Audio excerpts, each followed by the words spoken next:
I am as you. Yogendra ji, मैं भी आप जैसा ही हूँ। कभी आपसे कोई क्वेश्चन पूछे ना कि हाउ आर यू, तो जवाब में उसको पलट करके यही बोला करिए, एज यू। फिर सामने वाला क्वेश्चन नहीं पूछता, क्योंकि उसको पता होता है कि उसका और आपका दोनों का हाल एक जैसा ही है।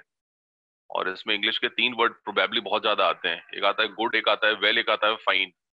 तो गुड जो है बेसिकली एक एडजेक्टिव है, और वेल हमें बोलना नहीं चाहिए क्योंकि वेल एडवर्ब है। और तीसरा वाला फाइन। तो गुड और फाइन दोनों ही करेक्ट है, लेकिन गुड कब बोलना चाहिए और फाइन कब बोलना चाहिए आपको पता होना चाहिए। जब आप फिजिकली ठीक है लेकिन मेंटली ठीक नहीं है तो देन आई एम गुड। यदि फिजिशियन आपसे क्वेश्चन पूछता है, जो आपके फैमिली डॉक्टर फिजिशियन आपसे क्वेश्चन पूछते हैं हाउ आर यू, तो आप उनको बोल सकते हैं sir I am good, I am fine, I am well. तो यहाँ पर आप जब गुड बोलते हैं इसका मतलब आप फिजिकली और ऑल राइट। यदि आप फिजिकली और मेंटली दोनों तरीके से ठीक है then you are saying I am fine. और वेल क्या एडवर्ब, जैसे ही swims well, he walks well, he moves well, तो इट इज एडवर्ब। ये एक एडवर्ब है जो वेल बोलना नहीं चाहिए। और ओके जो है काउंट रूड में होता है। मतलब मैं ये आपको सिर्फ एक आज मॉर्निंग इनपुट दे रहा हूँ, और ये बड़े काम का इनपुट है आपके लिए।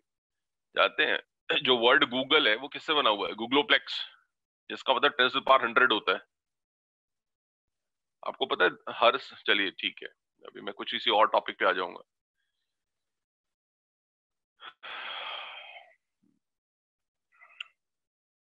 सो नाउ वी कैन स्टार्ट। अभी अपन स्टार्ट कर सकते हैं।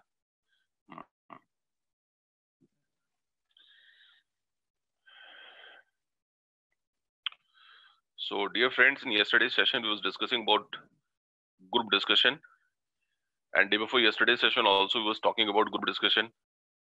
So, in today's session is a very very important session. आज जब से भी क्लास आप अटेंड कर रहे हैं, आज का सेशन आपका सबसे important सेशन है। बहुत ही ध्यान लगा करके अच्छे से एक ऐसी जगह बैठिएगा जहां से प्रॉपर कम्युनिकेशन हो, प्रॉपर ऑडिबिलिटी आए, नेटवर्क प्रॉपर कनेक्ट हो, है ना? क्योंकि आज का सेशन मेरे हिसाब से बहुत इंपॉर्टेंट है। मैं इसको इसलिए इंपॉर्टेंट सेशन बोल रहा हूँ, ऐसा नहीं कि पहला सेशन कम इंपॉर्टेंट या ज्यादा इंपॉर्टेंट, लेकिन आज का सेशन ऑनेस्टली सिग्निफिकेंट ज्यादा है मेरे हिसाब से। क्योंकि आज का जो सेशन उसका नाम है इंटरव्यू, राइट? और इंटरव्यू एक ऐसी होनी है जो होके रहेगी लाइफ में आपके। ठीक, कभी ना कभी कहीं ना कहीं किसी न किसी मोड़ पर आपको इंटरव्यू जिंदगी में जरूर फेस करना पड़ेगा। चाहे वो टॉप के लिए, बॉटम के लिए, मिड कैप के लिए, कहीं ना कहीं आपको जरूर फेस करना पड़ता है, फेस ऑफ होते हैं आप। और उसको कैसे फेस कैसे करें, हमारे उसमें रिएक्शंस क्या होने चाहिए, क्या क्या रीजंस होते हैं इंटरव्यूज कंडक्ट करने के लिए, जो और किसी चीजों में हम क्रॉस चेक नहीं कर पाते, जिसके लिए इंटरव्यू कंडक्ट किया जाता है। Why to conduct interviews, what to do, what not to do, जो मैंने कल के सेशन में आपसे जीडी में डिस्कस किया था, वो हम लोग आज इंटरव्यूज में भी डिस्कस करेंगे। And finally I talk about some case studies. मैं साथ में कुछ केस स्टडीज भी बताऊंगा आपको। ठीक, ये जो केस स्टडीज बताऊंगा ये कई ऐसे स्टूडेंट्स की केस स्टडीज है। क्या होता है, जैसे मैं कल भी बोल रहा था सेशन में, कई बार आप अपने दोस्तों से मिलते हैं, बात करते हैं, एक बार मेरे को इंश्योर करिए आवाज आ रही है कि नहीं आ रही है प्रॉपर, क्योंकि कल बहुत इशू आ रहा था आवाज के अंदर। अभी मेरे को एक बार दोबारा से इंश्योर करिए जरा सा चैट बॉक्स में कि आपको आवाज का प्रॉब्लम तो नहीं हो रहा है। आवाज आ रही है प्रॉपर आप सभी को अच्छे से? ठीक है, okay, thank you very much. कहीं कोई प्रॉब्लम आती है तो मेरे को जरूर बता दीजिएगा आप, राइट? मेरे को लग रहा था कल मैंने आपसे स्क्रीन पे शेयर भी कर रहा था और साथ में बोल रहा था, जिसकी वजह से प्रॉब्लम आ रही थी, आई सपोज। मैंने खुद का वीडियो ऑफ कर रखा है। क्या कंसंट्रेशन आपका पूरे शब्दों पे होना चाहिए? क्या फेस में कॉन्सेंटाइजेशन ज्यादा होता है? क्या बोला मैंने इंग्लिश में भी? कॉन्सेंटाइजेशन। क्या होता है कॉन्सेंटाइजेशन? राइट, इसको बोलते हैं कॉन्शियसनेस। मतलब हम थोड़ा कॉन्शियस हो जाते हैं। फेस जब दिखता है ना तो हम कॉन्शियस हो जाते हैं, राइट? यदि जिस भगवान के सामने आप हाथ जोड़ करके खड़े होते हैं सुबह सुबह और पैरा थिंकिंग करते रहते हैं, जिसपे आपका हाईएस्ट बिलीव होता है दोस्तों, तो सोचिए कि यदि वो भगवान आपके सामने एक दिन आकर सामने ही खड़े हो जाए, आपने एकदम पूरे नहा धो करके अच्छे फ्रेश कपड़े पहन के आप सुबह में भगवान के सामने हाथ जोड़ने के लिए खड़े हो गए, और वो खुद ही अवतार ले लें, भगवान कसम खा के कह रहा हूं मैं, आप भगवान है ना, भगवान की आप आराधना बाद में करेंगे, पहले छोड़ के भाग जाएंगे उस जगह। नहीं, डर जाएंगे आप अंदर से।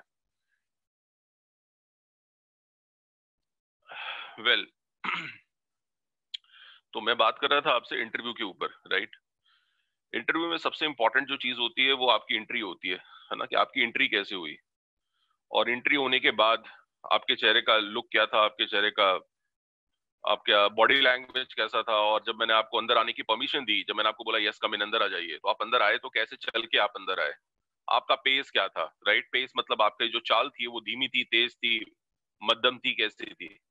और जब मैंने आपको परमिट किया बैठने के लिए, जब मैंने परमिट किया तब आप बैठ तो कैसे बैठे, राइट?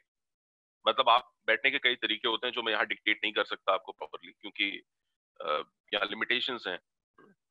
तो बैठने का तरीका कैसा है, मतलब उसमें आपका बैक जो है वो एकदम 100% है ना इरेक्ट होना चाहिए, और साथ में आप अपने आपको वेस्ट को अपने पीछे ले जाना है ना, till the corner of the chair. जैसी तरह की भी चेयर मिलती है, गत्ते की चेयर मिलती है, प्लास्टिक की चेयर मिलती है, आयरन की शीट मिलती है, जैसी भी शीट मिलती है उस पर बैठने का तरीका एक ही होता है, फॉर्मेट एक ही होता है। ठीक, रिवॉल्विंग चेयर मिल जाए, सोच के देखो जरा, यदि आपके हाथ में रिवॉल्विंग चेयर आ जाए तो क्या होगा।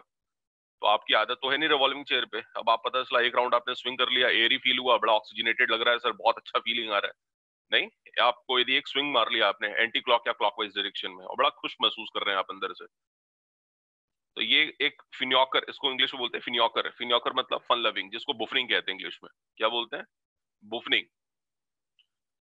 ठीक है, बुफनिंग का हिंदी मतलब क्या होता है? बुफनिंग का मतलब होता है मस्करा करना, मतलब ऐसा लग रहा है कि you are not sincere, you are not concern, you are not belonging to the place and the option, the choice we given to you. जो आपको आज जगह अपॉर्चुनिटी मिली है उसकी आप वैल्यू नहीं कर रहे हैं, है ना। यदि आप उस पर स्विंग कर रहे हैं, आप हिल डुल रहे हैं ज्यादा, आप बॉडी मूवमेंट ज्यादा दिखा रहे हैं, तो राइट। तो पहली चीज जो मैंने बताई कि आपकी एंट्री कैसे होती है, और जब मैंने परमिट किया तो आप कैसे चल के आए, चलने के बाद जब मैंने आपको परमिशन दी बैठने के लिए तो आप कैसे बैठे, क्योंकि आप बैठे तो क्या पूछ के बैठे, पूछना उचित नहीं है, क्योंकि आप वहां पे बैठने के लिए आए तो है नहीं। हम आपको परमिट खुद ही करेंगे बैठने के लिए, जब हमें बैठने का मतलब मन होगा, हमको आपको बैठाने का मन होगा तो हम सर्टेनली आपको बोलेंगे बैठ जाइए। मोस्टली केसेस में बैठाते ही है वो लोग, राइट। लेकिन कभी कभी खड़े खड़े ही इंटरव्यू में एक दो क्वेश्चन पूछ करके वो थैंक यू वेरी मच बोल के बाहर कर देते हैं आपको, और बच्चा शॉर्टलिस्ट हो जाता है। और कभी कभी उल्टा ये होता है कि 20 से 25 मिनट, 40 मिनट, एक एक डेढ़ डेढ़ घंटे तक इंटरव्यू होने के बाद भी लड़का शॉर्टलिस्ट नहीं होता है, और लड़का जब बाहर निकल के आता है तो ये कहता है कि साहब मेरे से तो उन्होंने 25 क्वेश्चन पूछे थे, मैंने उनको 45 क्वेश्चन के आंसर दिए। सुना आपने मैंने क्या बोला अभी? सर ने मुझसे 25 क्वेश्चन पूछे थे, मैंने उनको 45 क्वेश्चन के आंसर दिए, और उसके बावजूद मेरा रिजेक्शन हो गया। जिस भी रिस्पेक्टिव कॉलेजेस में आप पढ़ाई करते हैं, जब किसी अपने आप सुपर सीनियर या सीनियर से मिलते हैं जिसका सिलेक्शन हो चुका है ऑलरेडी किसी अच्छी कंपनी के अंदर, राइट, तो जब आप उससे अपना एक्सपीरियंस, वो आपसे पूछते हैं आपकी, you please tell me the ना secret, you tell me what and how, आपका क्या हुआ सक्सेस रेसिपी आपकी क्या थी, तो जो चीजें वो आपको प्रोटोकॉल्स बताते हैं वो उनका पर्सनल एक्सपीरियंस था। वो जो बंदा आपको एक्सप्लेन करता है अपने पर्सनल है ना लेवल पे कि मेरा किस बेसिस पे हुआ है, वो अपने अंडरस्टैंडिंग के हिसाब से आपको एक्सप्लेन करता है। हो सकता है कि जो इंटरव्यूअर था उसका लुकआउट कुछ और रहा हो, सामने वाला जो बंदा सोच रहा था उसका कुछ सेंस और रहा हो, दोनों में मिसइंटरप्रिटेशन भी तो हो सकता है, डिफरेंसेस भी तो हो सकते हैं। और एक बंदे की बात को हम ऑन एन एवरेज एक्सेप्ट नहीं कर सकते फॉर 100 कॉल्स या 1000 कॉल्स। इस बात को समझिएगा, मैंने भी आपसे क्या कहा। मैं रिपीट करता हूं अपने सेंटेंसेस को। मैंने आपसे ये कहा कि यदि आप किसी एक बच्चे की बात को एडमिट करते हैं, एक्सेप्ट करते हैं, और उसी को फॉलो करना स्टार्ट कर देते हैं, उसी को आप मान लेते हैं कि यही प्रोटोकॉल है, यही करना उचित है क्योंकि इसका हुआ था सिलेक्शन, तो हो सकता है कि वो जो बंदे का सिलेक्शन हुआ था उसमें कुछ और प्रोटोकॉल रहा हो, उसकी अंडरस्टैंडिंग का प्रोटोकॉल कुछ और हो। क्योंकि एक है ना, मतलब एक आदमी की बात को हम 100% नहीं एक्सेप्ट कर सकते, क्योंकि कई बात, जब कई लोग वही बात कह रहे हो, सपोज यदि 100 सिलेक्टेड स्टूडेंट्स यदि एक ही बात कह रहे हैं, तब तो मान लेना चाहिए कि हाँ ये बात सही है और हमें ये करने से हमें सक्सेस मिलती है। लेकिन किसी एक बंदे की बात को मान लेना ये कहीं से उचित नहीं होगा, राइट। होता अक्सर यही है। जैसे मेरा याद है, मेरे को एक स्टूडेंट था, मैकेनिकल का स्टूडेंट था मेरा, वो कैट की प्रिपरेशन कर रहा था, और उसको गेट क्वालिफाई करना था, या तो कैट या गेट में से उसका दो चॉइस था उसका, राइट। और उसकी जब रूममेट्स का सब सिलेक्शन होना स्टार्ट हुआ तो उसके अंदर से भी एक अंदर से क्यूरियोसिटी आई कि चलो मैं भी बैठता हूँ एक बार कैंपस में, लेकिन उसके पहले वो कभी किसी कैंपस में बैठा नहीं था। और अपने फ्रेंड को ये बोला कि यार ट्रेन करो, और क्लासेस वो अटेंड करता था मेरी, मुझे याद है मेरी क्लासेस पीपीटी हॉल में हुआ करती थी, तो वो फ्रंट रोज में भी बैठा बैठा होता था, लेकिन कभी रिएक्ट नहीं करता था, कभी पार्टिसिपेट बहुत ज्यादा, मतलब जैसे होते हैं कुछ बच्चे बहुत एनर्जेटिकली पार्टिसिपेट करते हैं, एक्सपोनेंटली पार्टिसिपेशन होता है उनका, उस तरह से उसका पार्टिसिपेशन नहीं होता था, बहुत पैसिव माइंड के साथ बैठा रहता था बस प्रेजेंट लगाने के लिए। तो दोस्तों से कहा यार बताओ कैसे होता है, तो उन्होंने बोला कि जब जाओ अपने आप को रिप्रेजेंट करो तो कुछ नए तरीके से रिप्रेजेंट करो। तो बोला क्या नया तरीका क्या होता है? तो उन्होंने बोला tell me about you, how are you, तो उसने बोला झकास। क्या जवाब दिया? झकास। तो ये सुनने में कितना अजीब लग रहा है ना कि ये देसी लैंग्वेज कहाँ से आ गई, झकास। ठीक है। तो उन्होंने लास्ट में सब क्वेश्चन आंसर हुआ, पढ़ने में एकेडमिकली बहुत स्ट्रांग था वो, he satisfied all the questions and answers. उसके बाद आखिर में उन्होंने पूछा कि are you free in evening tonight, आज आप शाम को फ्री हैं? उसने बोला यस। तो can you take us to Bhopal tour, अब हम पहली बार आ रहे हैं, we are from Mumbai, we are coming first time to Bhopal. Can you visit us to Bhopal different locations? And as much as we heard, Bhopal is a very beautiful place and city. तो बोला yes, है ना, I can do that sir. और उसने मतलब थोड़ा सा मुंहफट था, मतलब ओपन माइंडेड था और मुंहफट होके बात कर रहा था। लेकिन हो सकता है उनको फ्रैंकनेस अच्छी लगी हो सकता है उनको एकेडमिक उनका जो उसका बैकग्राउंड रहा हो, लड़की की स्ट्रेंथ जो उसका कंटेंट रहा हो सकता है उस वजह से उसका शॉर्ट लिस्ट हुआ हो। तो उसके दोस्त ने उसको ये सिखाया कि तुम थोड़ा अलग तरीके से अपने आप को रिप्रेजेंट कर रहा हूं, उस अलग तरीके के चक्कर में उसने क्या बोल दिया, झकास वर्ड यूज कर दिया, राइट। तो ऐसे कभी किसी की बात को सुनकर के यदि आप अपने ऊपर यदि उस चीज को लागू करोगे तो कभी कभी हो सकता है कि बजाय उसके साथ जो हुआ था वो आपके साथ कुछ और हो जाए। तो ऐसा कभी कुछ मत करिएगा, क्योंकि जो बंदा जो काम करता है उसको उसको पता होता है कि उसके अंदर और बाहर की चीज क्या है, या हो सकता है सर्कमस्टेंसेस, सिचुएशन, रिक्वायरमेंट, डिमांड, है ना, टाइम, रेफरेंसेस, प्रेफरेंसेस कुछ और रही हो, तो आप उस चीज को कॉपी करने की कोशिश ना करें। ये हो गई पॉइंट नंबर 1। पॉइंट नंबर 2, मैं आपको कुछ केसेस बता रहा हूं। जैसे मैंने भी एक बच्चे का केस बताया, ऐसे सुनिए एक और बच्चे का केस। यूआईटी आरजीबीवी में एक हो रहा था, ड्राइव चल रही थी, और एचआर ने बोला कि भाई तुम्हारी हॉबी क्या है, तो उसने बोला प्लेइंग इंस्ट्रूमेंट्स, मेरे को इंस्ट्रूमेंट्स बजाना अच्छा लगता है। अब इंस्ट्रूमेंट्स तो बहुत से लोगों को बजाना अच्छा लगता है, किसी को, है ना, किसी को आई मीन गिटार अच्छा लगता है, किसी को तबला अच्छा लगता है, किसी को हारमोनियम अच्छा लगता है, किसी को बांसुरी अच्छी लगती है, डिपेंड्स पर्सन टू पर्सन। तो उसने बोला do you have with you, उसने बोला sir sorry I don't have with me now. कहाँ रहते हो, उसने बोला चेतक ब्रिज अक्रॉस रहता हूँ मैं। तो can you bring here now with in 15 minute और 30 मिनट्स, ला सकते हो? कहा हो के वो अपनी स्कूटी स्टार्ट किया और वहां से अपने घर से लेके आया, ठीक है। और वो जो एचआर था वो भी एक प्लेस था, मतलब उसको भी इंस्ट्रूमेंट्स बजाना बहुत अच्छा लगता था। तो एक बंदे के हाथ में गिटार है और दूसरे के हाथ में तबला है, दोनों के बीच में 15 मिनट की जुगलबंदी हुई। क्या हुई? जुगलबंदी। और वो 100% उसको कॉन्फिडेंटली एश्योर कर दिया कि जो मैं बोल रहा था वो मैं सही बोल रहा था, मैं सच बोल रहा था, ठीक है। किसी एक बात को लेकर के उनके मन में आपके लिए प्रोमिसेस होनी चाहिए, प्रोमिसेस आनी चाहिए, सेंस ऑफ कॉन्फिडेंस आना चाहिए, एक कमिटमेंट वाली फील उनके मन में आपके लिए आनी चाहिए।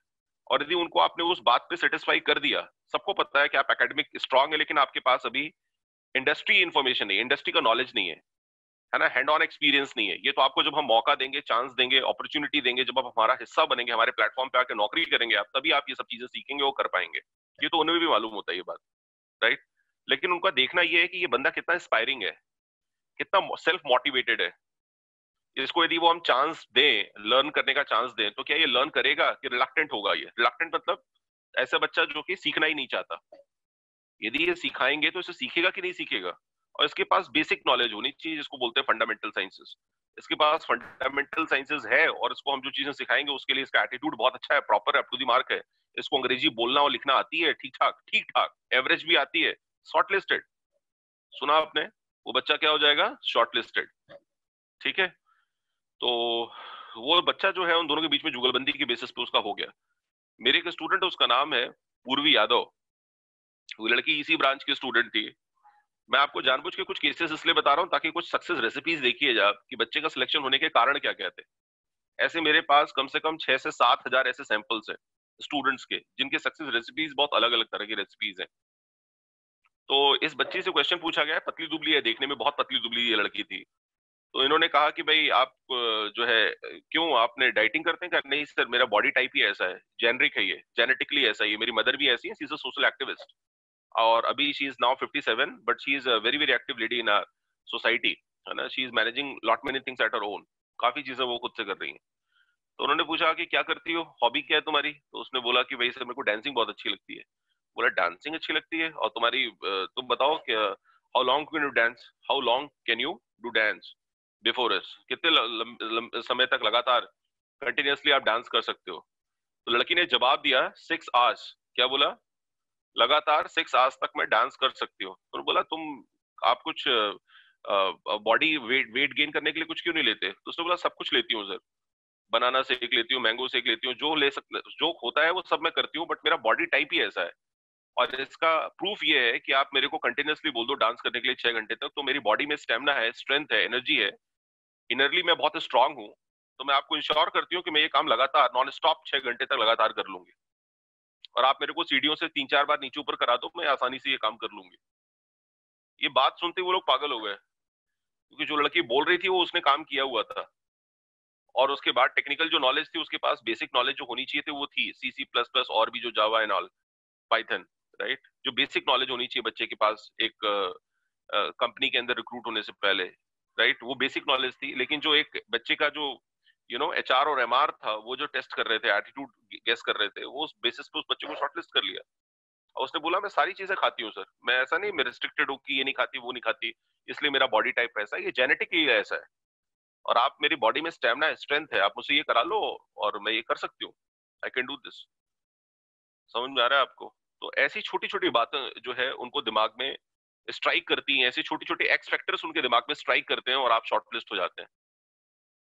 एक बार मैं ऐसे ही बताऊं आपको, अब मैं कुछ इंग्लिश के स्टेटमेंट्स बोल रहा हूँ, अभी तक मैंने आपसे स्लाइड शेयर नहीं करी है क्योंकि मेरे पास बोलने के लिए बहुत कुछ है। तो मैं स्लाइड दिखाऊंगा तो मैं अपनी वाली बातें बोल नहीं पाऊंगा बीच में, राइट? 70% है ना, 70% और 30%। एक होता है बच्चों वॉट, इसको कागज और कलम यदि है आपके हाथ में तो उसको प्लीज नोट कर लीजिए। पहला है WHAT वॉट, और दूसरा है HOW हाउ। आप मुझे बताइए which is more important, what और हाउ में ज्यादा इंपॉर्टेंट क्या है, specially when you are going to face interview? बताएं। और ग्रुप डिस्कशन, इंटरव्यू या जीडी में जब आप पार्टिसिपेट करने के लिए जाते हैं तो आपके हिसाब से ज्यादा इंपॉर्टेंट क्या है, हाउ या वॉट? हमें वेट कर रहा हूं आपके आंसर्स का, अभी तक मुझे एक आंसर मिल चुका है। गुड, चलिए, बहुत से लोगों ने हाउ बोला है, वेरी गुड, नाइस, बहुत बढ़िया। तो most people is saying how ज्यादा इंपॉर्टेंट है आपके हिसाब से। चलिए, एक बच्चे ने अभी तक बोला है, शुभम सूर्यवंशी जी ने बोला है व्हाट। देखो, अब जैसे शुभम सूर्यवंशी ने बोला, जैसे योगेंद्र गुप्ता ने बोला व्हाट, प्रभात पटेल ने बोला है व्हाट, और उसके ऊपर के सारे लोगों ने हाउ हाउ बोला है। ठीक है, हाउ का मतलब होता है कैसे, और व्हाट की हिंदी होती है क्या। क्या का मतलब आपका कंटेंट है, आपकी नॉलेज है, आपका बैकग्राउंड है, आपका अटेस्टेड इन्फॉर्मेशन है, जो भी आपके पास नॉलेज है वो सब क्या है, आपका व्हाट है। और आप उसको प्रस्तुत कैसे करते हैं, आप उसको प्रेजेंट कैसे करते हैं, आप उसको डिलीवर कैसे करते हैं, आपका डिस्पोजिशन कैसा होता है, ये क्या है बच्चों, आपका हाउ। क्या आपको याद है जब मैंने पहली या दूसरी क्लास ली थी तो मैंने आपसे पर्सनालिटी डेवलपमेंट के टाइम पे ये क्वेश्चन पूछा था कि चाय की कीमत जो है एक 7 स्टार होटल के अंदर कितनी होती है, मैंने बताया था ना आपको, 1000 रुपीज में, 1000+। तो सोचिए आप, जो वो 1000 रुपए से ऊपर की जो एक कप चाय मिल रही है वहां पे, और एक टपरे पे जो चाय 10 रुपए की मिल रही है, दोनों के टेस्ट में ज्यादा कोई खास डिफरेंस नहीं होता, लेकिन प्रेजेंटेशन ज्यादा इंपॉर्टेंट होता है, इसीलिए उसकी कीमत 1000 रुपए से ऊपर है और उसकी कीमत सिर्फ 10 रुपए है। ठीक है, वेल, मौसमी सूर्यवंशी जी, कब क्या करना है, एकदम सही कहा आपने, सही कहा आपने, है ना, कब क्या करना है अपनी अपनी जगह इंपॉर्टेंट है, वेरी ट्रू। वैसे फिलहाल बात यदि हम लोग जीडी या पर्सनल इंटरव्यू की हम लोग बात कर रहे हैं तो यहाँ ज्यादा इंपॉर्टेंट जो है आपका हाउ है, ना कि व्हाट। आपका व्हाट जो होता है वो 30% होता है, और आपका हाउ जो है, हाउ इज अप टू 70%। ठीक, और 70+30 = 100। यदि आप एक फ्रेशर हैं तो आप ये इक्वेशन दिमाग में लेके चल सकते हैं कि आपका व्हाट 30% है और आपका हाउ जो है वो 70% है। ठीक है, इस बात को ध्यान रखिएगा, क्योंकि आप डिलीवर कैसे करते हैं, आपका बॉडी लैंग्वेज क्या, आपका थ्रो क्या, आपके पिच क्या, आपका सेंस ऑफ कॉन्फिडेंस क्या है, आपका टोटलिटी इन टोटलरी एंड इन टोटलिज्म। देखिए, मैंने इंग्लिश के 3 अभी इंग्लिश के वर्ड बोले हैं, क्या बोला है मैंने, बोलिए जरा। टोटल जब ना टोटलिज्म में कन्वर्ट होता है तब जाकर के वो 100% डेल्ट कहलाता है। क्या कहलाता है, DLT, डेल्ट। एक बार बोलिए जरा टोटल, एक बार बोलिए टोटलरियन। बोल नहीं रहे, मेरे को पता है, काला कौवा काटेगा, बोलिए मेरे साथ साथ जो मैं बोल रहा हूँ। ठीक है, आपको आपकी कसम है, बोलिए जो जो मैं कह रहा हूँ, बोलिए जरा। Total, totalitarian, totalism, appease, apex, walk, serendipity. नहीं, बोल नहीं रहे, मेरे को पता है नहीं बोल रहे हैं आप। सेरेंडिपिटी बोलिए जरा, सेरेंडिपिटी, सेरेंडिपिटी, ये दुनिया का मोस्ट ब्यूटीफुल साउंडिंग वर्ड है। क्या बोला मैंने, सेरेंडिपिटी, दुनिया का most beautiful sounding word. Yes Rahul ji, correct. अच्छा, बोल रहे हैं, थैंक यू। ये तो मैं सभी को डराने के लिए बोल रहा हूँ, मेरे को पता है ज्यादातर लोग बोल रहे होंगे, एक दो लोगों के लिए ये बात मैं बोल रहा होता हूँ, मेरे को पता है मैक्सिममली आप में से बोल ही रहे होते हैं। नाइस। हम लोग जब कभी वोकैबुलरी करेंगे ना तो हम लोग बात करेंगे सब वर्ड्स की जो मैंने अभी आज बताए हैं, इस तरह से और भी जो इसके पहले। टोटल वर्ड जो होता है, टोटल का हिंदी होता है पूरा, और पूरा 100% तब कहलाता है जब वो टोटलिज्म में कन्वर्ट होता है। तो टोटल, टोटलियन एंड टोटलिज्म, जिसको इंग्लिश में क्या बोलते हैं, डीएलटी, डेल्ट कहते हैं। ठीक, डीएलटी, डेल्ट। वेल, तो व्हाट और हाउ में समझ में आ गया आपको कि हाउ ज्यादा इंपॉर्टेंट है अप टू 70%, और व्हाट भी इंपॉर्टेंट है लेकिन अप टू जस्ट 30%। आपको पता है लेकिन आप एक्सप्रेस नहीं कर पा रहे हैं, आपके अंदर वो ऑरा नहीं दिख रहा है, वो आपका परसोना नहीं दिख रहा है। मैंने क्या बोला इंग्लिश में वर्ड, परसोना। दूसरा क्या बोला था आपका, aura. Persona and aura, persona and aura, ये दोनों चीजें दिखनी चाहिए, रिफ्लेक्ट होनी चाहिए। ठीक। और ये मैंने कल भी आपसे क्लास में कहा था कि जिस इंसान को अपनी आंखों का यूज करना सही तरीके से आ गया, आंखों से कम्युनिकेट करना आ गया, आंखों से बात करना आ गया, वो आदमी कम्युनिकेशन का मास्टर कहलाता है। वो आदमी कम्युनिकेशन का मास्टर कहलाता है। जितने भी बड़े पद पे लोग बैठे हुए हैं, वो बोलते कम है, सुनते ज्यादा है। वो बोलते कम है, सुनते ज्यादा है। और वो जो आई कांटेक्ट देते हैं, उससे समझ में आ जाता है सामने वाले को वो कहना क्या चाहते हैं। आप छोटे थे, माता पिता आपको डराने के लिए कभी हाथ नहीं छोड़ते थे, लेकिन वो कभी आपको ऐसे देखते थे कि आप समझ जाते थे कि ये चॉकलेट नहीं खानी है, ये काम नहीं करना है जिसके लिए वो मना कर रहे हैं। राइट। वेल, तो ये अजय देवगन कहाँ से आ गए बीच में? ये कौन है अजय देवगन, कहाँ से आ गए? अच्छा, इनके परसोना और ऑरा के बारे में बता रहे हैं आप? अच्छा, ऑरा का एग्जाम्पल है ये। Okay, right, right. तो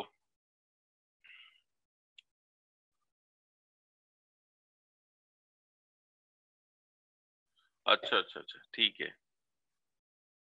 अच्छा, नाइस, नाइस, नाइस, ठीक है, ठीक है, ठीक। देखिए, अभी आपने एक अजय देवगन का नाम लिया तो मेरे दिमाग में तुरंत से एक बात रिफ्लेक्ट हुई, जो मेरे दिमाग में ऑटोमेटिक ये बात आई। किसी भी एक्टर या एक्ट्रेस को आपके सामने खड़ा कर दिया जाए और आपसे बोला जाए कि बताओ पर्सनैलिटी क्या होती है, यदि उनको मैं क्वेश्चन करूं कि प्लीज आप डिलीवर करिए, मेरे बच्चों को समझाइए कि पर्सनैलिटी क्या होती है, तो तो मेरे हिसाब से जो वो खड़े हैं वो खुद अपने आप में एक पर्सनैलिटी है जो खड़ा है और समझ में आ रहा है। उसके रिफ्लेक्सेस जो हमें आ रहे हैं, क्या आ रहे हैं बच्चों, रिफ्लेक्सेस क्या आ रहे हैं? ये लिखिए जरा, टाइप करिए जरा एक वर्ड, ये रिफ्लेक्सेस लिखिए जरा, रिफ्लेक्सेस एक वर्ड टाइप करिए जरा चैट बॉक्स में, रिफ्लेक्सेस। गुड। जो इसके रिफ्लेक्सेस आते हैं ना, उसी से पता चल जाता है कि पर्सनैलिटी क्या होती है। पर्सनैलिटी डिफाइन करने का वर्ड नहीं है, ये थ्योरेटिकल वर्ड नहीं है, ये तो वो वर्ड है जो आपको दिखता रहता है, जिसको लेके आप कैरी करते हो खुद को सुबह से लेकर रात तक। राइट, ये कैरी करने वाली चीज है। जब आप एक बॉलर, एक बैट्समैन के सामने जब बॉल फेंकता है, वो किलो मतलब वो 100+ की स्पीड से आ रही है बॉल, तो क्या वो नोटिस करता रहता है कि बॉल मेरे पास आएगी और तब मैं बैट से स्ट्राइक करूंगा, और जो बॉल होगी वो छक्का चली जाएगी या 4 रन स्कोर कर लेगी या बाउंड्री टच कर लेगी? ऐसा होता है नहीं। एक बैट्समैन को एक रिफ्लेक्सेस आता है कि यदि बॉल को इस गति के साथ फेंका गया, इस वेलोसिटी के साथ फेंका गया है, तो मैं बल्ला किस टाइम पे मूव करूंगा कि ये बॉल को हिट करेगा और बॉल जो है वो बाउंड्री को टच करेगी। राइट, ये रिफ्लेक्सेस होते हैं। तो पर्सनैलिटी को डिफाइन करने की चीज ही नहीं है, और ये जीडी और पीआई कुछ नहीं होता है। जीडी पीआई का मतलब होता है अपनी पर्सनैलिटी को आप कैरी करते हैं। आपके दिमाग के अंदर जो भी है, ब्रेन के अंदर जो भी फंडामेंटल्स है, उसको आप पर्सनैलिटी के साथ कैरी करते हैं। और यदि आपकी पर्सनैलिटी खूबसूरत है, फेस की मैं बात नहीं कर रहा आपसे, तो आप वहां पर आप ऑटोमेटिकली विन विन पोजीशन में रहेंगे।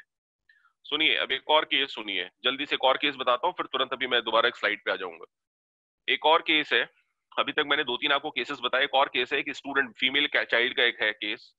ये लड़की जो है, she was chosen once miss Bhopal. ये लड़की पहले से miss Bhopal already she has chosen once, और इसका इंदौर में इंटरव्यू था, आईबीएम में। राइट, आईबीएम कंपनी में इंदौर में विमेन एम्पावरमेंट डे के दिन जो है, लड़कियों के लिए अलग से आईबीएम एक इंटरव्यू, आईबीएम एक ऑप्शन देती है बच्चों को, और ये एक सीएसआर एक्टिविटी के थ्रू आता है, कॉर्पोरेट सोशल रिस्पॉन्सिबिलिटी के थ्रू आता है।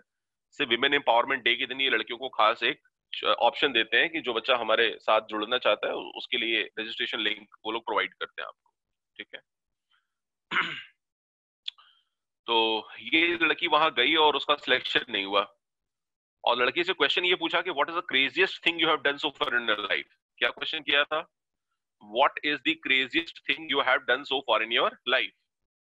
तो इसने जवाब दिया, I have कटेड the clutch wire, I have कटेड the clutch wire of the बाइस बाइक, मेरे लड़कों की बाइक का क्लच वायर मैंने काटा है। तो उसने बोला हैव यू डिड सो, उसने बोला यस सर, ट्रस्ट मी, मैंने आपको बताया था ना, ट्रस्ट मी बोलना, बिलीव मी, ट्रस्ट मी, ये सब वर्ड बड़े डिफिकल्ट होते हैं, सारे लोग नहीं बोलते, ये सारे लोग नहीं बोलते, ये प्रैक्टिस करके अलग तरीके से बोलना होता है, और इमीडिएटली यदि आपके मन में है और सच में आपने किया है तभी ये मुंह से निकलता भी है, नहीं तो निकलता भी नहीं है। ठीक है, तो उसने बोला sir trust me I did so, जबकि उसने ऐसा कुछ किया हुआ था नहीं। ये तो उसकी स्मार्टनेस थी उस लड़की की। और उसके ठीक पहले, और जब मतलब उसका ये तो सिलेक्शन उसका हो गया वहां पे, लेकिन उसके ठीक पहले उस लड़की का जो सिलेक्शन था वो इन्फोसिस में नहीं हुआ था, वो बहुत फ्रस्ट्रेटेड थी, वो डिसअपॉइंटेड थी। तो मेरे से आके पूछती है कि sir can you please tell me the reason why I could not shortlisted to this company. तो मैंने बोला क्या हुआ, तो उसने बोला सर मेरे साथ ये हुआ कि मैं वहां गई, और जैसे ही मैं वहां गई सर, एंट्री किया मैंने, तब तक वहां पे एक फ्लफी आदमी बैठा था, फ्लफी का मतलब मोटा आदमी, ठीक है, मैं अपनी बात कर रहा हूँ, मेरे जैसा आदमी। तो जैसे ही वो खड़ा हुआ और मैं जब गई अंदर से, जैसे ही वो बंदा खड़ा हुआ, तुरंत मेरे सामने उसने हाथ बढ़ाया शेक हैंड करने के लिए, और जैसे ही शेक हैंड करने के लिए बढ़ाया सर, आई स्टार्टेड ट्रैम्बलिंग। क्या मेरे साथ होने लगा, ट्रैम्बलिंग, मतलब मैं अंदर से एकदम से अनकंफर्टेबल फील करी, कि तुरंत से, भाई आप सोचो ना, जैसे मैं, आप मेरे पास अंदर आ रहे हो और मैं आपको आते के बाद क्या बोलता हूँ, हाँ बैठिए, बैठने के बाद हम लोग क्वेश्चन आंसर स्टार्ट करते हैं, अपने बारे में बताइए, ये बताइए, वो बताइए, और आप जैसे ही अंदर आए और तुरंत से मैं इमीडिएटली खड़ा हो जाऊं और आपका अपने आपके सामने हाथ बढ़ा दूं, तो आप सोच के देखो जरा, इमेजिन करके देखो आपके दिमाग में क्या हरकतें होंगी। आप थोड़ा सा रेस्टलेस हो जाओगे, अनकंफर्टेबल से फील करोगे, राइट। वही उस लड़की के साथ भी हुआ, वही उस लड़की के साथ भी हुआ, अनकंफर्टेबल फील किया और उस वजह से उसका सिलेक्शन नहीं हुआ, मतलब वो लोअर कॉन्फिडेंस उसका दिखा वहां पे। तो वो बहुत अंदर से डिसअपॉइंटेड थी, तो मेरे से पूछा क्या करना है, तो मैंने बोला you should to neck like a tomboy. जितनी भी फीमेल्स यहाँ पे सुन रही हैं इस सेशन को, यदि आप एस्पायरिंग स्टूडेंट हैं, यदि आप नियर फ्यूचर में कोई इंटरव्यू फेस करने वाली हैं, तो ये वर्ड अपने दिमाग में सेट कर लीजिए, by caste you are female, by caste you are female, but you should act like a tomboy, you should act like a tomboy. आपको टॉम बॉय जैसा बिहेव करना चाहिए। मतलब भगवान ने हमें, लड़का और लड़की कोई भेद तो नहीं होता है सच, लेकिन कपड़े का डिफरेंस हो सकता है, लेकिन हमको अपना रिएक्शंस कैसा देना चाहिए, टॉम बॉय जैसा रिएक्शन देना चाहिए, मतलब बोल्ड, स्ट्रेट फॉरवर्ड, राइट, ऐसा हमारा बिहेवियर होना चाहिए। और ठीक उसके बाद तो उसका सिलेक्शन इसीलिए नहीं हुआ था क्योंकि उसका कॉन्फिडेंस लोअर साइड में था। और जब सेकंड टाइम वो लड़की आईबीएम में गई तो उसका सिलेक्शन कैसे हो गया, उसका सिलेक्शन हो गया जब उस लड़की से क्वेश्चन पूछा गया, क्योंकि ब्यूटी और ब्रेन का डेडली कॉम्बिनेशन जरूरी है, उनको आपका चेहरा नहीं चाहिए, उनको आपसे क्या चाहिए, आपकी काबिलियत, है ना, आपके फीचर्स, आपके कैरेक्टरिस्टिक, आपके वर्च्यूज जो आपने आज तक कैरी किए, आपने खुद के लिए प्रिपेयर किए, डेवलप किए।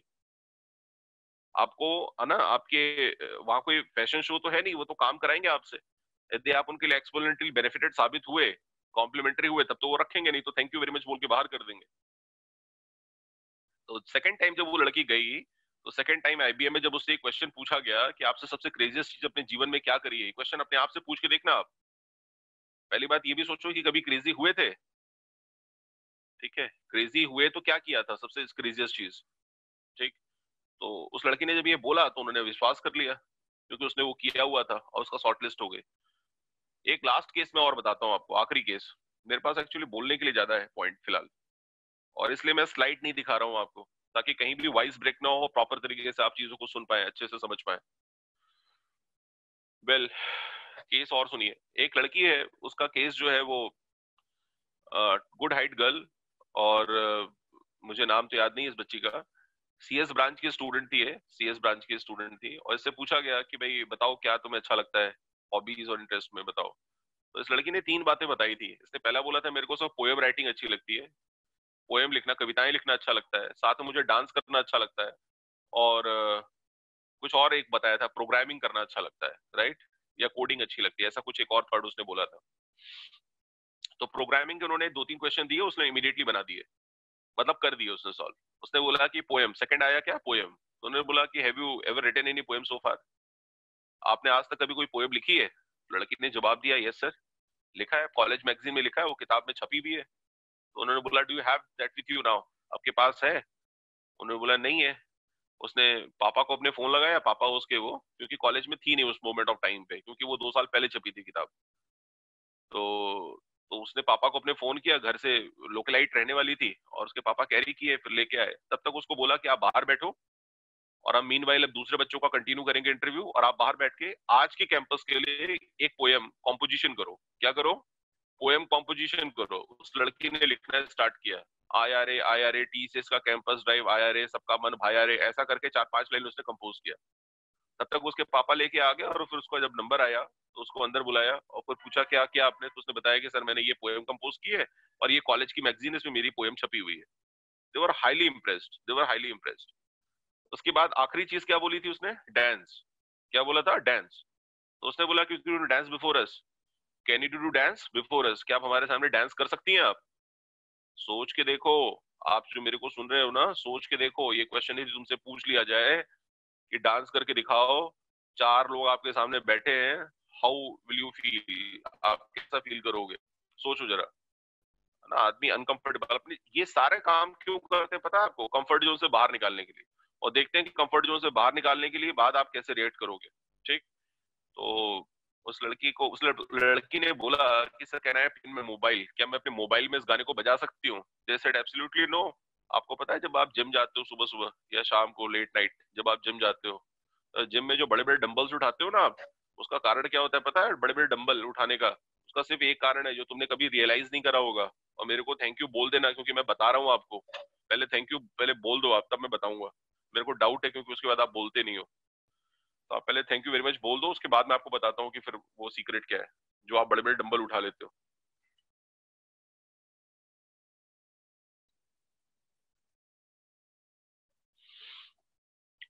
तो होता ये है होता ये है बच्चों कि जब आप जिम में जाते हो तो बैकग्राउंड में एक म्यूजिक बजता रहता है। 6000 पंपो साउंड पे एक म्यूजिक बैकग्राउंड में बजता रहता है जिसकी वजह से आप अंदर से इनलार्ज्ड फील करते हो, आप एम्पावर्ड हो जाते हो, आप अपलिफ्टेड हो जाते हो, राइट? आप एनर्जाइज्ड हो जाते हो। क्या हो जाते हो? आपके अंदर सिनर्जी आ जाती है, आपके अंदर क्वांटा, है ना, quanta and packet of discrete energies आ जाती हैं। मतलब ताकतवर बन जाते हो आप, क्योंकि वो गाने की बोल आपको ताकतवर बना देती है, राइट? और उसके उसके बैकग्राउंड म्यूजिक में होने की वजह से आप वो भी कर लेते हो जो आप शायद अनकंफर्टेबल, नॉर्मल तरीके से अनकंफर्टेबल फील करते हैं आप। अब मैं टॉकिंग सेंस, जो मैं बात कर रहा हूँ वो समझ में आ रहा है क्या? यस या नो? अभी जो मैंने बताया उससे आप अग्री करते हैं आप?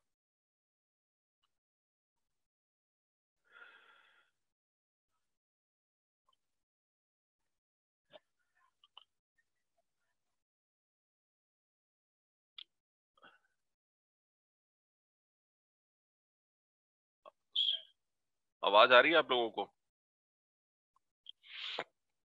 तो जो तो जो आपका जो बैकग्राउंड म्यूजिक होता है उसकी वजह से वो भी काम कर लेते हैं आप जो थोड़ा सा जनरली देखने में अंडर मतलब अनकंफर्टेबल लगता है। आप सब तो पॉइंट यही है यहाँ पर। तो उस लड़की ने कहा कि सर क्या मैं मोबाइल में गाना बजा सकती हूँ? गाना बजेगा तो मैं कुछ स्टेप कर लूंगी, उसने ये सोचा। उन्होंने मना कर दिया, सॉरी। उसके बाद दिमाग में उसने कुछ गाने को राइम स्कीम क्रिएट करी और she performed immediately before all four. वो वहां पे गाने को एंटरटेन करने के लिए नहीं बैठे थे, वो तो बस लड़की का कॉन्फिडेंस चेक करना चाहते थे कि पहली पहली बार तुमको यदि यहाँ से 500 किलोमीटर दूर भेजा जाएगा तुम्हारे होम टाउन से, तो can you make and manage over there or not? being a female being a female and single, can you able to there can you over there make yourself managed or not? क्या आप वहां manage कर पाओगे या नहीं कर पाओगे? सिर्फ इस बात के लिए कभी कभी ओवरसीज के प्रोजेक्ट आते हैं, पता है ना आपको? एक देश से दूसरे देश भेजा जाता है और पर्सनैलिटी हमारी गायब है। नॉलेज खूब है हमारे पास, पर्सनैलिटी है ही नहीं हमारे पास। पर्सनैलिटी का मतलब ये नहीं कि आप कितने लंबे तंबे दिखते हैं। पर्सनैलिटी का मतलब आपका स्किन का कलर क्या है और कितने महंगे कपड़े पहने आपने, है ना? पर्सनैलिटी मैंने बताया ना आपको कि आपका जो एटीट्यूड है वो कैसा है, चीजों को देखने का नजरिया कैसा है, वो मैटर करता है आपका। ठीक है, तो वहां ओवरसीज आप क्लाइंट से बात कर रहे हैं, आप फॉरेन क्लाइंट से बात कर रहे हैं, सारे पोटेंशियल क्लाइंट हैं, सारे बहुत ही वैल्यूड क्लाइंट्स हैं, बहुत ही प्रपोजिशनल क्लाइंट्स हैं आपके। किसी को भी आपने नाराज कर दिया तो कंपनी आपसे नाराज हो जाएगी। और मैं आपको बताऊं, एक मेरा स्टूडेंट है, उसका नाम अरजीत सिसोदिया। अरजीत सिसोदिया उसका नाम है। अभी तभी वो फिलहाल एचएसबीसी में नौकरी कर रहा है और माइक्रोसॉफ्ट के उसने 6 अभी टोटल बताया उसने कि 6 स्टेप्स होते हैं, अभी 3 स्टेप्स उसका क्लियर हो चुका है। और ये उसकी 17th कंपनी है। स्टार्ट उसने करा था 2.8 से स्टार्ट किया था, हेक्सेवेयर कंपनी से स्टार्ट किया, फिर जाइकस अभी देखिए मैं आपसे इमीडिएटली भी पूछूं कि can you suggest me the name of any 10 IT companies which in you are interested to work. सोचो, मैं बोलते बोलते आपसे क्वेश्चन पूछ लिया कि क्या मेरे को 10 अच्छी आईटी कंपनीज का नाम बता सकते हो, या मैंने उल्टा पूछ लिया कि मेरे को कुछ 10 सीईओज के नाम बताओ जो इंडिया से हो या ओवरसीज से हो। मैंने सीटीओ के नाम पूछा, सीईओ के नाम पूछा, सीएफओ के नाम पूछा, सीएमडीज के नाम पूछा। ओ माय गॉड हो जाएगा, क्या हो जाएगा बच्चों? Oh my God. ठीक है, चलिए आगे देखते हैं।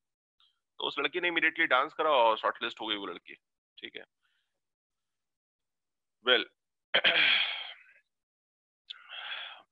आज तक का मेरे जीवन का ये जो मैं अभी आपको बता रहा हूँ, ये मैं दो तीन और चीजें बताने वाला हूँ उसमें, ये मेरे जीवन का आपसे सबसे प्रीमियम सेगमेंट का एक्सपीरियंस रहा है जो मैं अभी आपसे शेयर करूंगा। राइट, ये मैंने खुद एक्सपीरियंस किया है और इससे बेहतर मैंने आज तक कभी कोई केस एक्सपीरियंस नहीं किया है, specially for interview section.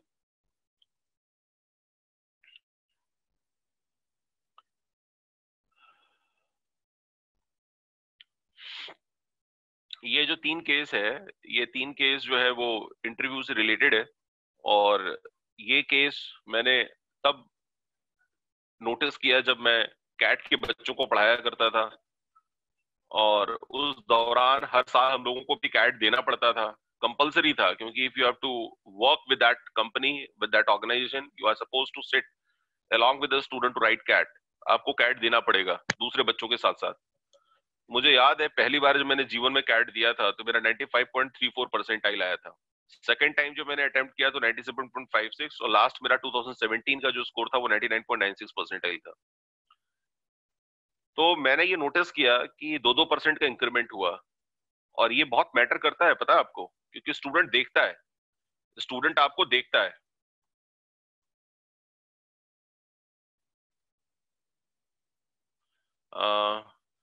Shubham ji, मैं थोड़ा सा अपने अपने उस पेरिफेरी में बात कर रहा हूँ। मैं बताता हूँ आपको आपके क्वेश्चन का जवाब। मेरे क्वेश्चन अच्छा लगा आपका, मैं इस क्वेश्चन का जवाब आपको देता हूँ। क्या है, आप लोगों की संख्या 100 है, कई लोगों को ये कहना था कि सर इसके 100 के ऊपर भी हमें इसके बियॉन्ड भी स्टूडेंट्स को अलाउ कर देना चाहिए था। यही प्रॉब्लम होती है, छोटी छोटी प्रॉब्लम। क्या होता है, आप क्वेश्चन पूछते हैं, जब हम उसका जवाब देने में असमर्थता महसूस करते हैं because of huge number of student, then it create problem for both of us, not just me, for you, for both of us together, right. Probably ऐसा हो सकता है, प्रोबेबली कि 14th के, है ना, 14th के बाद भी हम एक सेशन ऑर्गेनाइज करेंगे, 14th के बाद प्रोबेबली, आई एम सेइंग। तो फिर हम उसमें जो स्टूडेंट हैं जो छूट गए, जो ड्यू है या कुछ भी ऐसा है, तो विल डू दैट ऑल्सो। चलिए मैं आपको उस पहले केस के बारे में बता दूं। तो मैं कैट के बारे को ऊपर कुछ बता रहा था आपको। तो हुआ क्या कि हर साल बच्चों पेस्ट होता था, नोटिस बोर्ड पे वो लगाया जाता था कि देखिए हमारी जो फैकल्टी पढ़ाता है उसकी इतना परसेंटाइल स्कोर है, ताकि बच्चे के अंदर भी एक कॉन्फिडेंस आए कि भाई हमें जो पढ़ा रहा है, we are with safe people, हम सेफ लोगों के साथ जुड़े हुए हैं, जो खुद पहले से इन्होंने 3-4 बार कैट दिया हुआ है और इनके खुद के अच्छे स्कोर आए हुए हैं।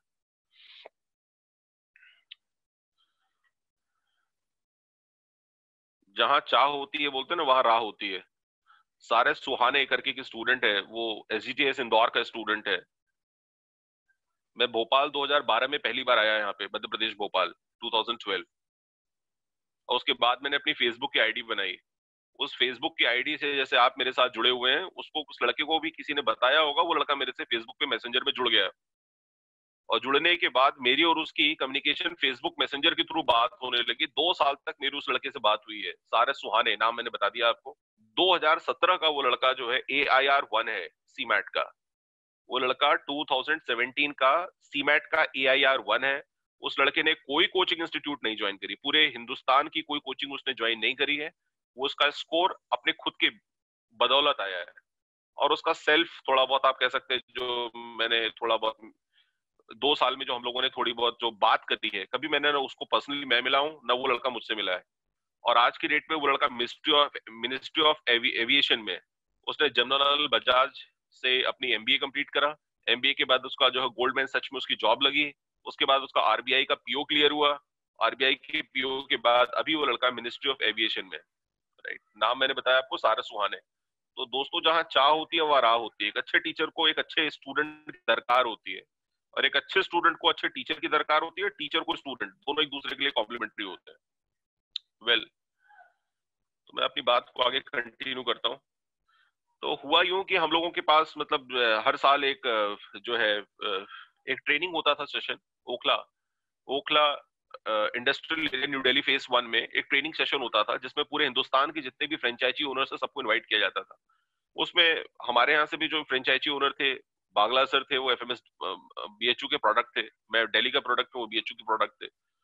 वहां पे उनको इनवाइट किया गया और 5 लोगों को चुना गया पूरे हिंदुस्तान से, जो कि कुछ बहुत ही प्रीमियम सेगमेंट के बच्चे, जब मैंने बताया ना आपको 99.96, तो उसमें इन बच्चों के स्कोर 100 आउट 100 परसेंटाइल आए थे। तो पूरे हिंदुस्तान से 3 बच्चे आए थे जिनका 100 आउट 100 परसेंटाइल था। तो इन तीनों बच्चों को बुलाया गया और इनका इंटरव्यू कंडक्ट किया गया और दूसरों को बोला गया कि आप इनका लाइव मॉक देखेंगे कि कैसे होता है।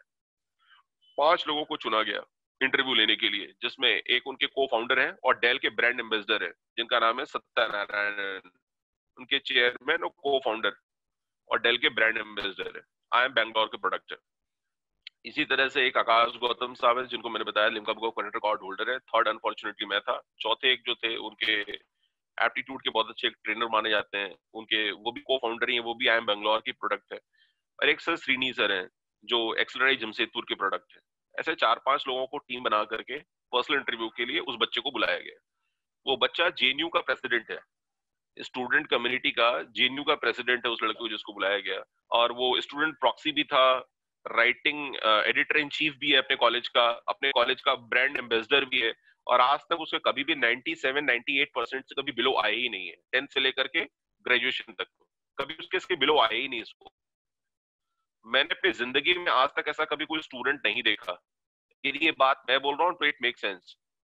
मतलब आप समझ लीजिए कि वो दूर से जब वो ट्रांसपेरेंट ग्लास लगा था पावर विंडो के साथ, वो बंद होना था, तो दूर से जब हम लोगों को वो दिख लिया ना, रिजॉर्ट बुक किया गया था, एक बड़ा सा हॉल था, स्पेशियस हॉल, तो दूर से हम लोगों को देखने के बाद वो चेहरा ऐसा मतलब नॉक करके ऐसे दिखा रहा था, मतलब अपनी मुंडी हिला के दिखा रहा था कि अच्छा अच्छा, मतलब इनडायरेक्टली वो कुछ बोला नहीं, लेकिन उसका चेहरे का जो फेस का लुक था वो देख के ये लग रहा था कि अच्छा अच्छा तुम लोग हमसे क्वेश्चन पूछोगे। और उसका बायोडाटा तो हमारे पास आ ही चुका था, हमने पढ़ ही लिया था उस लड़के के बारे में कि वो कितना सुपर डुपर स्टूडेंट है। तो उसके चेहरे का लुक ये कह रहा था कि क्वेश्चन पूछोगे। वेल, और उसका इनडायरेक्टली जो एटीट्यूड था वो ये था कि व्हाट एवर द क्वेश्चंस, सुनो आप ध्यान से मैं इंग्लिश में क्या बोल रहा हूँ, whatever the questions you people to ask me, I give you fire bolted answers of all the questions, neck to neck, net to net. मतलब आपको जो क्वेश्चन पूछना है आप मेरे से पूछो, और जब मैं उसका जो जवाब दे रहा हूँ उसको आप अच्छे से ध्यान लगा कर सुनो। My god, hilarious hilarious. मतलब I haven't seen a kind of student like him. मतलब चलता फिरता वो लड़का मिनी लैपटॉप था, चलता फिरता मिनी लैपटॉप। आप विश्वास नहीं करेंगे दोस्तों, मैंने उससे डिफिकल्ट क्वेश्चंस पूछे, उसके पास उसका भी आंसर था, नॉट मोर नॉट लेस, ना ज्यादा ना कम। मतलब जितने भी लोगों ने जितने भी उस लड़के से क्वेश्चंस पूछे, एकेडमिक क्वेश्चंस, सभी का परफेक्ट आंसर उस लड़के ने दिया, perfect. Handsome, smart, good height, good looking, communication superb level की कम्युनिकेशन थी उसकी, राइट। मतलब हर चीज में वो लड़का अव्वल था। आप मुझे बताइए, क्या उस लड़के का सिलेक्शन आई एम अहमदाबाद में हुआ होगा कि नहीं हुआ होगा? क्या लगता है आपको सुनने के बाद ये स्टोरी, कि उसका सिलेक्शन हुआ होगा या नहीं हुआ होगा? अच्छा, गुड। चलिए, लोगों को लगता है हुआ होगा। Nice Lakhan Lal ji, good. आदर्श जोरी जी को लगता है नहीं हुआ होगा। मंजू वर्मा जी को भी लगता है नहीं हुआ होगा। नैन्सी जिन को लगता है हुआ होगा, गुड। चलिए, बहुत से लोगों को लगता है नहीं, कुछ लोगों को लगता है हाँ। मतलब मिक्स्ड रिएक्शन आ रहा है, मोरलेस है ना, मिक्स्ड रिएक्शन आ रहा है आपकी तरफ से। मैं आपको बताऊं, उस लड़के का सिलेक्शन नहीं हुआ। You know the reason why? क्योंकि उस लड़के का एटीट्यूड जो था वो थोड़ा गड़बड़ था।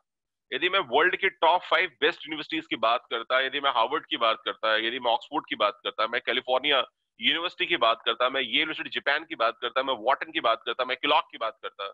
यस, एकदम सही कहा आपने, एकदम सही कहा आपने, है ना। चित्रांश श्रीवास्तव जी, वो लड़का थोड़ा सा एटीट्यूड और ओवर कॉन्फिडेंस का प्रॉब्लम था उस लड़के के साथ। मैंने आपको बोला ना कि वो लड़का हम लोगों को भी देख के यही अंडर एस्टिमेट करने की कोशिश कर रहा था कि अच्छा तुम लोग क्वेश्चन पूछोगे हमसे। अच्छा, क्या पूछोगे आप? मतलब ऐसा क्या पूछोगे जो मैंने नहीं पढ़ा है या मेरे को नहीं आता है? मतलब अंग्रेजी टेस्ट करोगे, कॉन्फिडेंस देखोगे, पर्सनैलिटी टेस्ट करोगे, क्या देखोगे आप? ऐसा लड़का यदि कहीं आ गया ना, किसी भी नॉर्मल जगह पे आ गया, तो आप समझ लीजिए फिर वो दूसरों को क्या करेगा, एम्बैरेस कराएगा, गिल्ट फील करवाएगा, रिफ्यूजिंग वाला, रिफ्यूज एक रिफ्यूज्ड वाला फील कराएगा, है ना, डिसअपॉइंटमेंट क्रिएट करेगा। और वर्ल्ड के टॉप 5 बेस्ट डिग्री यूनिवर्सिटीज की मैं बात कर रहा हूँ, तो आप समझते हैं वहां पे 0.10% तो एलिजिबल होते हैं, 0.10% एलिजिबल होते हैं, 0.1% actually get it in what they wish for, they look for. मतलब पूरे भारतवर्ष से स्टैनफोर्ड यूनिवर्सिटी में हर साल 5-7 बच्चे जाते होंगे।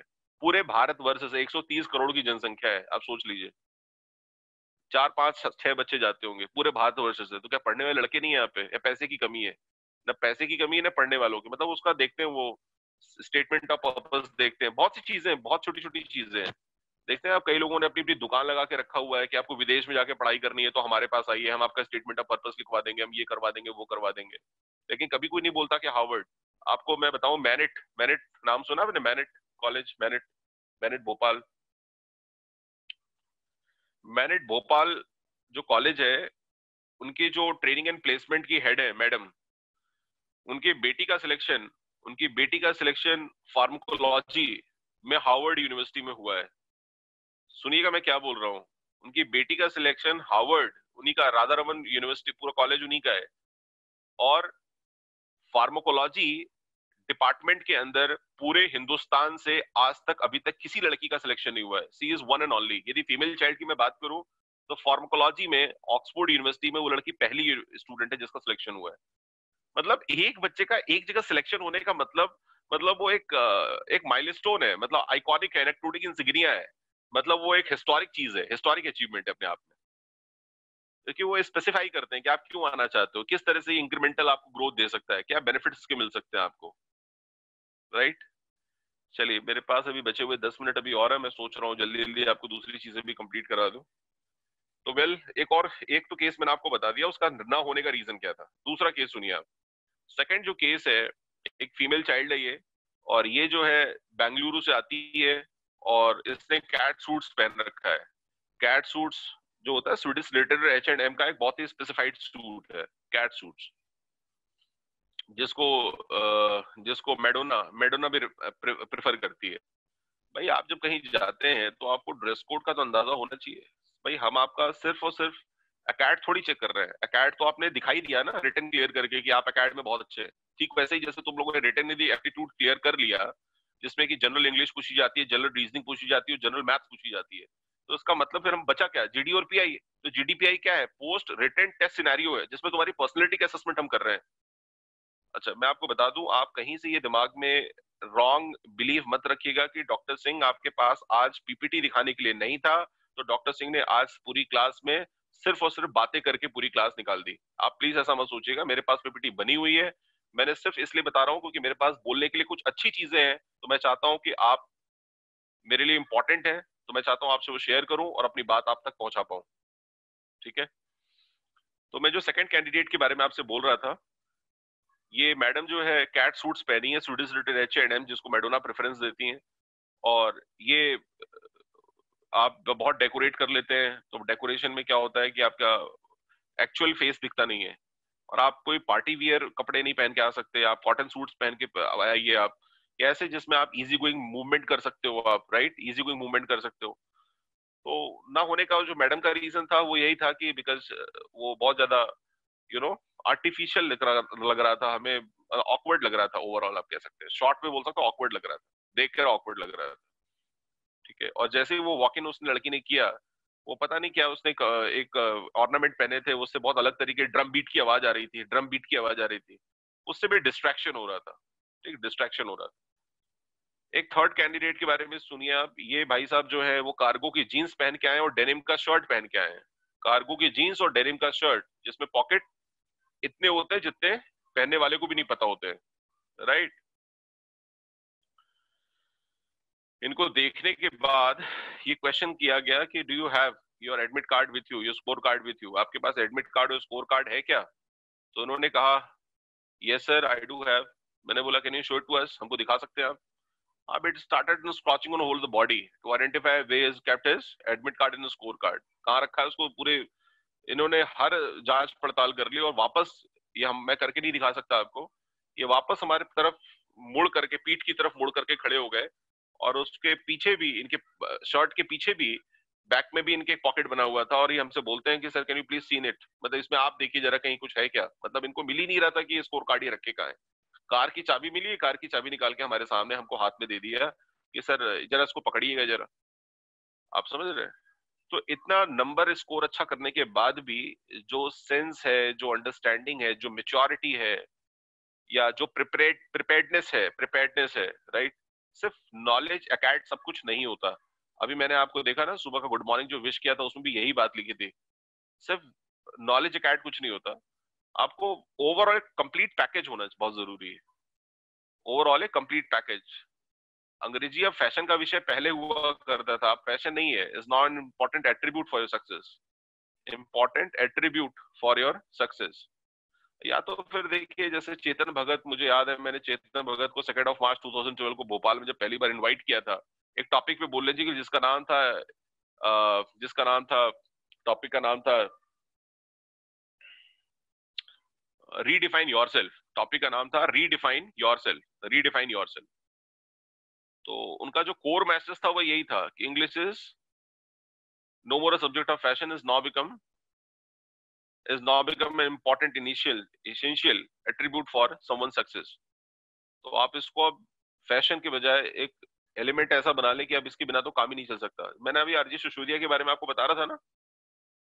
अब आप सोच के देखिए, आप क्या ये मैं आपको भी, मैं वीडियो में नहीं हूँ, वीडियो कॉल में नहीं हूँ, तो आपको लगता है कि मैंने क्या सारी बातें लिखी होंगी कि मेरे को अपने बच्चों से आज की क्लास में ये सारी बातें स्टेप बाय स्टेप बात करनी है? क्या पॉसिबल है कोई आदमी देख करके इतना कुछ बोल पाए? कोई चांस ही नहीं है, कोई स्कोप ही नहीं है कि मैं इतना सब कुछ देख के बोल पाऊँ, कंपाइल करके बोल पाऊँ, या मेरे सामने कोई लैपटॉप पे कुछ ऐसा लिखा हुआ पड़ा होगा जिसमें मैं देख देख के बोल रहा हूँ आराम से अच्छे से, मैं स्टोरी सुना रहा हूँ आपको। ये सारी स्टोरी दिमाग में इतनी भरी है ना, और ये हर बच्चों के पीछे एक अलग ही कवर स्टोरी थी जिनसे मैंने काफी टाइम स्पेंड किया है, इनसे काफी कुछ मैंने सीखा है बच्चों से। ये सब बच्चे बड़े ग्राउंडेड थे, बड़े एवरेज लेवल के बच्चे थे जिन्होंने एक्स्ट्राऑर्डिनरी काम किया है।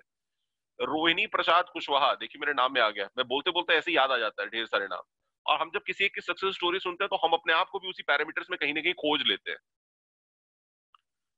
देखिए मेरे पास सिर्फ 4 मिनट अभी और बचे, मैं फिलहाल इस क्लास को अनम्यूट कर रहा हूँ और मैं छोड़ता हूँ आपके ऊपर कि आपको यदि कोई डाउट्स हो, क्वेरीज हो, क्वेश्चंस हो तो प्लीज डू आस्क। और आज की क्लास का पहले फीडबैक आप दे दें। कुछ आपके क्वेरीज, सॉरी आपके कुछ आई मीन कुछ भी आपको लगता है कि I needed to improve in me, मेरे अंदर कुछ इंप्रूवमेंट का कोई और स्कोप आपको लगता है तो जरूर बताएं। जो अच्छी चीज लगती है वो बताएं, जो खराब चीजें लगती है वो बताएं, सभी चीजें बताएं। If whatever, be frank in telling about your experiences to me। I mean, I'm asking about your feedback in short, है ना। आप मेरे को अपना फीडबैक दे दें आज के सेशन के लिए, फिर मैं आपको अलाउ करता हूँ कि ताकि आप मेरे से कुछ क्वेरीज भी, जो आपके डाउट्स की क्वेरीज है छोटी मोटे, वो क्वेरीज भी कर लें। Amit Kumar Mahato ji, thank you very much Amit ji. हाँ वो भी कर लेंगे, वो आप जो बोल रहे हैं वो भी कर लेंगे। मेरे को थोड़ा सा, हाँ डिस्क्रिप्टिव वाले जो आते हैं ना पूरे पूरे लिखे हुए, मेरे को बड़े अच्छे लगते हैं वो जो डिस्क्रिप्टिव लिखे होते हैं। उससे क्या होता है, एकदम साफ सुथरी चीज समझ में आती है, और पढ़ते हैं तो आप स्वयं भी कुछ और मेहनत करने की कोशिश करते हैं, उसे और बेटर करने की कोशिश करते हैं।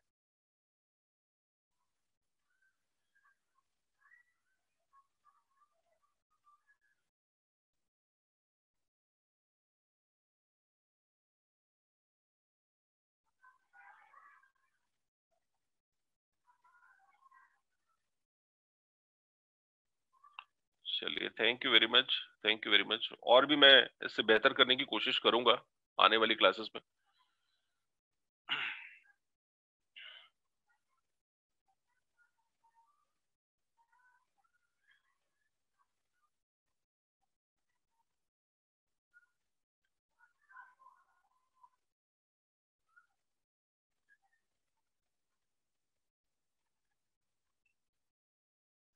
चलिए अब मैं आपको थोड़ी देर, कुछ बचे हुए कुछ ही चंद मिनट और हैं, तो मैं आपको फिलहाल अनम्यूट कर रहा हूँ आप सभी को, ताकि जो भी आपकी क्वेरीज हैं वो आप पूछ सकते हैं। जी, आप सभी अपनी परमिशन से खुद से अनम्यूट करके आप जो भी क्वेरीज आपकी क्वेश्चंस हैं वो आप पूछ सकते हैं। Sir good morning. Hello, yes sir.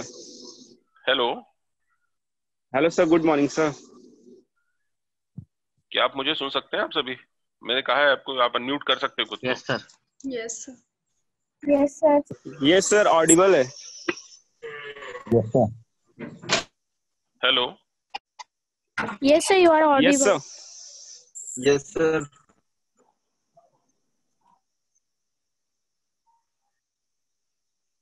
Sir एक क्वेश्चन है सर। अच्छा, आवाज नहीं आ रही है? चलिए मैं दोबारा से एक बार चेक सर कर आ लेता रही हूँ। है। पर यू आर ऑडिबल। आप स्वयं को चाहे तो अनम्यूट कर दें।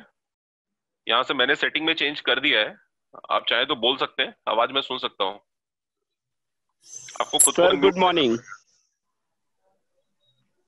सभी को अनम्यूट करने का कोई मतलब नहीं है, लॉजिक नहीं है। आप जिस जो कोई अपने आप को अनम्यूट करना चाहे वो क्वेश्चन कर सकता है। Sir good morning sir. अच्छा चलिए मैं ही बोलता हूँ फिर, है ना। मुझे लगता है कि जानते हैं हेलो। कभी कभी क्या होता है, कभी कभी क्या होता है ना, लगातार पिछले 1 घंटे से आप मुझे सुन रहे थे, मैंने दुनिया भर का आपको ज्ञान व्यान और पता नहीं क्या क्या ढेर सारे केसेस बताए। इतना सब कुछ सुनने के बाद दिमाग भारी हो जाता है और फिर अंदर से लगता है डर। और ये डर हमें अंदर से सताता है कि कहीं हमने बोला और कुछ हो गया तो इसकी रिस्पॉन्सिबिलिटी कौन लेगा। क्या मैं सही कह रहा हूँ? अंदर से एक अलग ही एक चीज मतलब।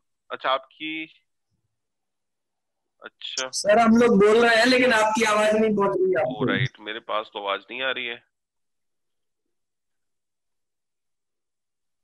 लगता है कुछ प्रॉब्लम है।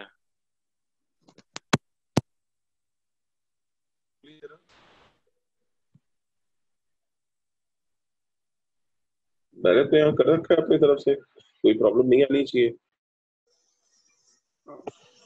Sir good morning.